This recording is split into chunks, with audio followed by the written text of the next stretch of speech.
Bismillahirrahmanirrahim. Assalamualaikum warahmatullahi wabarakatuh. Alhamdulillah kita berjumpa lagi. Hari ni itulah nak buat konten di atas cakap apa, ada permintaan. Ada permintaan banyak.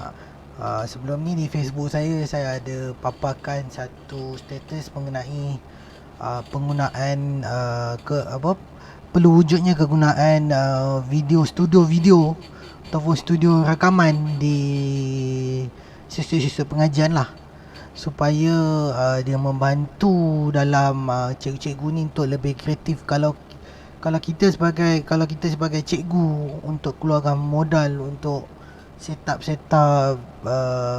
untuk jadi lebih kreatif, dia agak mengeluarkan kos yang quite tinggi jugalah, walaupun setup tu simple. That's why saya keluarkan cadangan sepatutnya pihak kementerian ataupun pihak dalam saya punya status tu, pihak kementerian ataupun pihak sekolah mampu menyediakan satu studio untuk guru-guru ni menjadi lebih kreatif, supaya dengan adanya alat-alat tu, alat-alat equipment yang orang cakap tidak terlampau canggih sekalipun, dia hanya orang cakap simple, orang cakap medium, so supaya kita punya rakaman ataupun kita buat streaming program apa semua, dia akan jadi lebih lancar lah sebenarnya. Okay, beberapa orang telah PM tepi mengenai detail tu, mengenai status saya buat tu, nak tahu what the basic spec untuk kita buat studio kan. So apa yang saya boleh cadangkan, hanya set macam saya ni. Saya tak ada nak jual set macam saya ni. Sebenarnya saya buat video ni bukan untuk jualan, tapi untuk perkongsian sebenarnya. Tetapi boleh juga kalau ada yang nak minta pendapat saya, insyaAllah kita boleh berjumpa dan kita orang cakap bantu sama-sama untuk bangunkan studio kan. Studio untuk sekolah, untuk institut, supaya cikgu lebih more kreatif untuk kita membuat bahan pelajaran. Sebab bagi saya sendiri, saya mengajar menggunakan kaedah VAK, Visual Audio Kinesthetic. So setiap kali saya punya video pengajaran saya, pembelajaran saya kena ada dalam, saya utamakan bentuk visual, bentuk audio. Okay, so supaya benda ni dapat diabsorb pada pelajar sebenarnya. So hari ni saya akan share equipment spek yang daripada spek medium lah, bukanlah terlampau mahal. Yang ada dekat saya ni bajet tak sampai pun 10,000, dalam lebih kurang 8,000, dalam 8 ke 5,000 macam tu, tak mahal. Okay, untuk spek yang pertama yang saya akan tunjuk adalah dari segi kamera. Kalau anda tengok sini, saya pakai Canon DSLR, Canon EOS 900D. Okay, ada orang tanya macam mana nak gunakan DSLR Canon ni sebagai kamera EOS ni sebagai webcam. Boleh sebenarnya direct, kita hanya download dia punya software dan kita akan masuklah. So saya pernah guna Canon ni, saya punya kamera DSLR ni, untuk saya buat video presentation saya berdiri. Memang cantik. Sebab lagi orang cakap, biasalah orang cakap kalau kamera lagi mahal, kualiti lagi bagus lah kan. So benda tu kita dapat pindah ke komputer kita dengan lebih menarik lah. Okay, so untuk spek yang kedua adalah dari segi sistem audio. Okay, macam saya pakai macam ni, saya pakai mixer. Saya punya audio mixer, saya beli dalam 100 lebih saja, supaya kita senang nak kawal audio. Okay, kalau kita tak pakai audio mixer, kita hanya kawal audio daripada luar saja. So agak sukar sikit kalau kita nak kawal daripada dalam komputer, nak tarik turun dia punya audio. Tapi kalau macam kita pakai macam ni, audio mixer, kita boleh kawal daripada luar. Contoh kalau saya slow kan, okay, ni saya kuatkan. Okay, so kita banyak audio mixer ni. Macam saya beli untuk 3 input, 1 input untuk masuk komputer, lagi 2 input ni sebagai mic lah. Lepas tu yang ni untuk mic pula, mikrofon.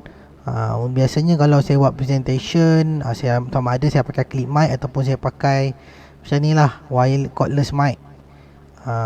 So cordless mic yang saya pegang ni quite mahal sikit lah, sebab dia jenama mahal kan. Dan dalam 200 lebih. Tapi macam cordless macam wireless mic pun sekarang banyak. Kalau kita tengok yang banyak harga murah pun dah dapat kualiti yang bagus jugalah. Okay.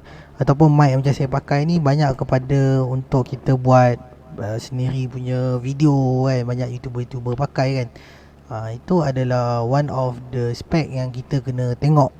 Okay, spek yang seterusnya adalah lightning lah, cahaya. Macam saya buat video personal saya hanya pakai satu video lightning saja. Mana saya pakai ring light. Okay.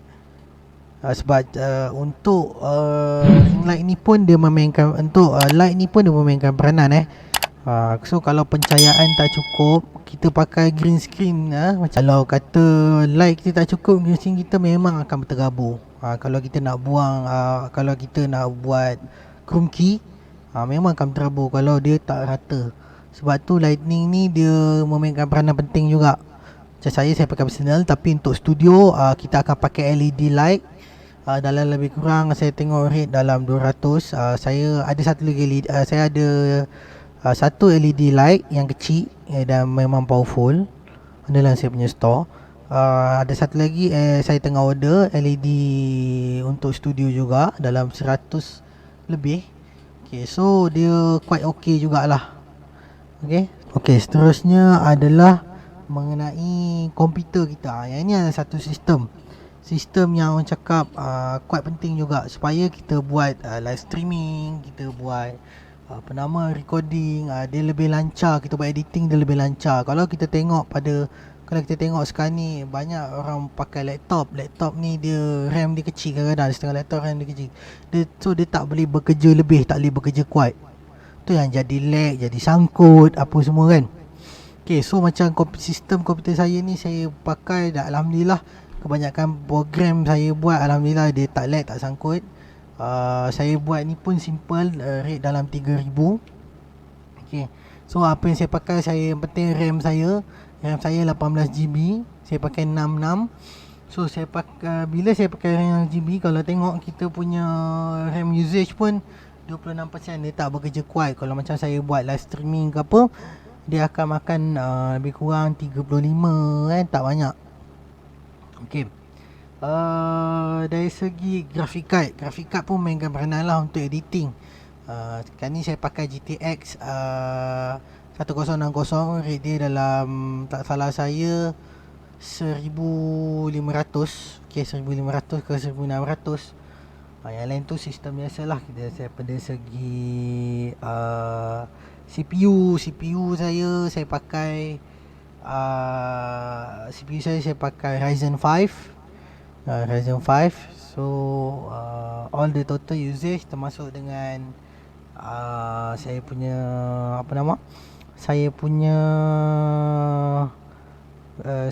graphic card ni, total saya buat satu CPU ni dalam lebih kurang 3,000 lebih. Okay, yang ni saya beli satu-satu dan saya pasang lah.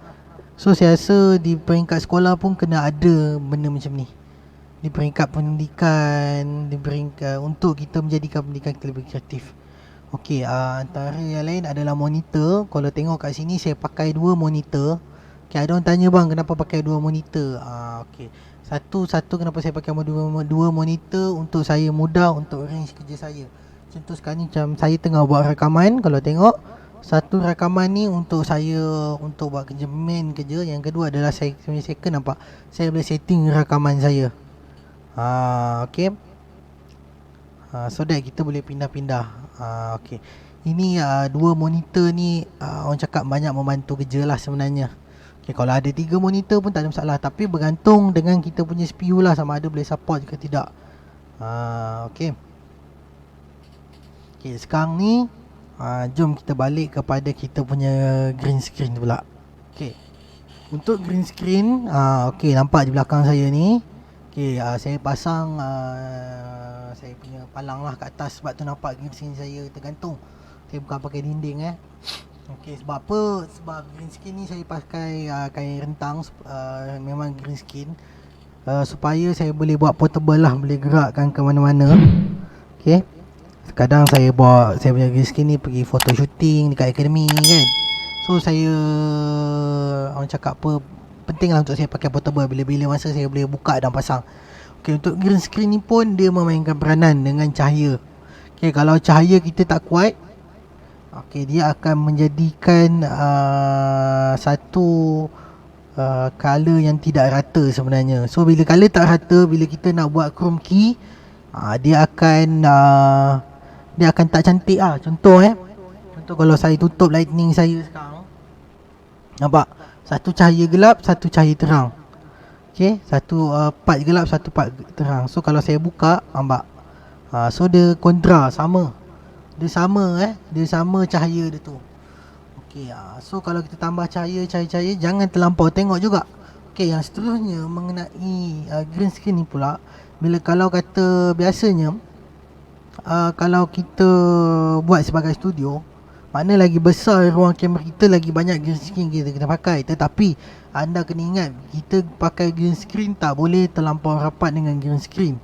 Sebab apa? Saya bagi satu kongsi. Sebab bila kita terlampau rapat, pencahayaan pula rapat, kita akan timbulkan bayang-bayang. So bila timbulkan bayang, bila kita buat chrome key, dia akan nampak shape bayang-bayang kat belakang. So macam ni, kalau saya abang cakap, bila saya ada jauh dengan green screen, dia akan tak nampak lah bayang-bayang saya ni. Lepas tu pancaran light saya bukan direct kepada saya, bukan direct 100%. Kalau direct 100% memang akan ada bayang-bayang kat belakang. Okay, itu memainkan peranan lah green screen. Okay, dari segi equipment lain, mungkin boleh letak, macam saya sekarang ni saya pakai keypad, satu keypad khas untuk saya punya rekaman. Nama pack keypad luar USB. Kenapa saya pakai ni? Supaya memudahkan kerja saya nak setting. Saya setting dengan OBS Studio saya. Saya set up shortcut key kat sini bila masa nak recording, bila nak start recording, bila start streaming apa semua kan. Masuklah saya setting saya punya scene tu. Tekan ni, dari sini keluar, video ni keluar. Okay, itu sebenarnya. Dari segi komputer yang saya cakap tadi, kita kena satu spek yang betul-betul cakap membantulah. Okay, dari segi pengalaman saya tengok banyak bila saya tengok buat event online kan, bila ada kita tengok video tu lag, bila dia buka video tu, saya tengok video tu high density, bila cikgu tu buka pakai laptop untuk live kan, dia lag, sangkut apa semua. Kadang-kadang benda tu terkesan dari segi kita punya laptop kita bekerja. That's why saya suggest kena ada satu situ pendidikan, ada satu komputer macam ni untuk membuat kerja macam tu sebenarnya, supaya kita punya pelancaran majlis lebih cantik apa semua. Okay, macam komputer saya ni, saya pakai 18 GB RAM pun dah cukup dah sebenarnya. Saya buat program, saya buat rakaman pun dah memang cantik. Okay, sebelum saya tamatkan video konten saya hari ni, mungkin kalau ada mana-mana institut pendidikan nak minta cadangan ataupun untuk saya bantu set up studio dekat situ pendidikan kan, so saya boleh info pada saya, insyaAllah kita akan bantu. Mungkin susun atur apa semua kan, kita akan cuba bantu dari segi yang itu. Dan dari segi saya pun tidaklah orang cakap apa 100% dalam bidang IT ni. Sebenarnya saya punya main bidang adalah peternakan, ruminan dalam pertanian. Tetapi saya dah terjebak dengan IT, dengan rakaman, dengan recording, dengan streaming ni dah hampir 3 tahun. Cuma saya je jarang buat live streaming sebabkan ada kerja-kerja hakiki yang lain. Tetapi insyaAllah mana yang berminat, bolehlah kontak dengan saya, kontak di Facebook. InsyaAllah kita akan cuba bantulah apa yang sepatutnya. So saya rasa itu saja untuk perkongsian hari ini. InsyaAllah next kita akan ada lagi perkongsian-perkongsian lain. InsyaAllah. Assalamualaikum warahmatullahi wabarakatuh.